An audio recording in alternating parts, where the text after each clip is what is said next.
I disagree with you, Thiago Silva. I don't think he's a liability at all. He's yet to prove that he is. I know he struggles in the back four, but do you not think? Sorry to interrupt. Do you not think that's why he's playing Colville at left back as protection for Silva? Yeah, and I don't think he should, and that's the problem. I mean, look at it. We're 12th at the moment. It's obviously not working.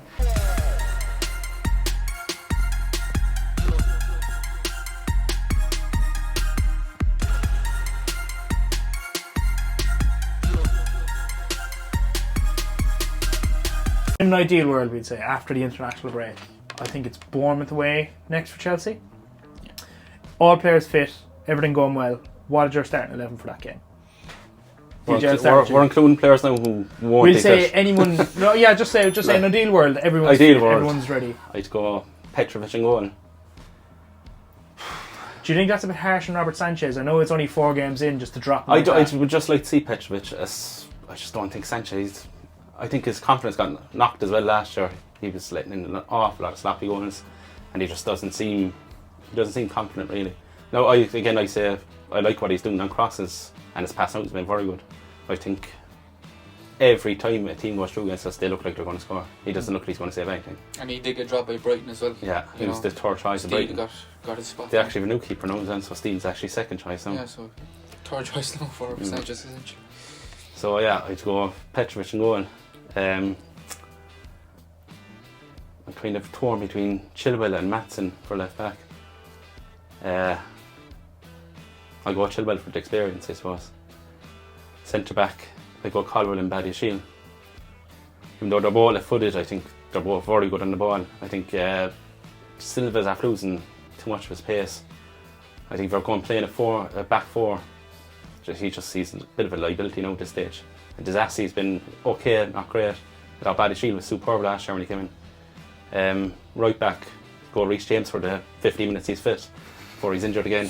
Then bring Gusto on, I suppose. Midfield, I'd have Enzo, Caicedo and Lavia. Lavia sitting. And then I'd have a front three of Jackson and Kunku and those last ones. Not much to choose from really, but I'd go Sterling, I suppose, for the goals. Yeah, that'd be me anyway. I'll start off with Sanchez in goal and Reece James. I'll go right back. No, the two centre backs, I disagree with you, Thiago Silva. I don't think he's a liability at all. He's yet to prove that he is. I know he struggles in the back four, but do you not think? Sorry to interrupt. Do you not think that's why he's playing Colville at left back as protection for Silva? Yeah, and I don't think he should, and that's the problem. I mean, look at it. We're 12th at the moment. It's obviously not working. How worse can we be if we play with a back four with Thiago Silva in there? Like, we've done it before. I don't remember a time where we were absolutely cut open when Thiago Silva was playing in a back four. We didn't have protection in front of him. Now we do. Now we have Caicedo and Lavia and stuff. So Thiago Silva all day long, man. The guy's he's nearly 40 and he's still playing at the top level. It's unbelievable. For me, he's one of the best centre backs of all time. He's quality, man. And I'll definitely go Chilwell left back. Maatsen, obviously a good player. But who's our second centre back, sorry? Oh, sorry. I'll go. That's a tough one. I'll probably go either Badiashile or Colville, but I'll probably edge Colville. Yeah. I think he's got a bit more. I think his passing is top notch, man. It was unreal at Brighton. Some of the passes he picks up. It's great at the Under-21 World Cup, so I think. Yeah. I think they kept a clean sheet the whole way through, and he was big part of that. Did he get away a penalty in the final? I don't know. I think he might have. We'll check the stats on that there in a minute. Like I said, go Chilwell left back, and then midfield, Lavia sitting as a DM, Caicedo and Enzo, and front three. I don't know, this is a tough one. I'll probably go with Nkunku, Mudryk and Sterling. Now, I don't know, it's a toss up between the Sterling and Madueke one, because I want to see Madueke play every game as well, because that's how you develop. Same with Mudryk. He should be playing every game. You can't make an impact as a player, especially playing for a big club, if you're coming off the bench to play like 15 minutes here, 10 minutes there, 20 minutes there, and like, come on, change the game. That's big pressure. I don't care who you are. So it's no good for him just coming off the bench all the time. He needs to start. He needs a run of games, 4, 5, 6 games, even if he plays bad the first two, for example, start the third game. Remember, we used to have Mason Mount play every single game. No matter how bad he played the next game, and that's how he managed to get a bit of form. And that could go one of two ways as well, because I was listening to Ben Foster. Yeah. When he was on loan at West Brom, he said there was a clause in his contract that he had to start every game, and he said he went through a very bad patch of form and it messed with his head mentally. That he knew that no matter how bad he wasn't getting dropped. Right. Okay. Well, I suppose that's a good point, but I still think, like, one example I can give right now is Anthony at United. Look how awful he's playing, and he's still starting. You know, so why can't Mudryk go? Like, we paid That's a lot of money. well for United, right? Though. I know, but that's what I'm saying. Like, he can't be worse than Anthony. Surely, man. The only thing I'd say about that is they have so many young players that you can't play. Like, they all need games. I think that's where they're kind of after messing up with the squad. Just too many young players, and you do need a bit of experience in there as well.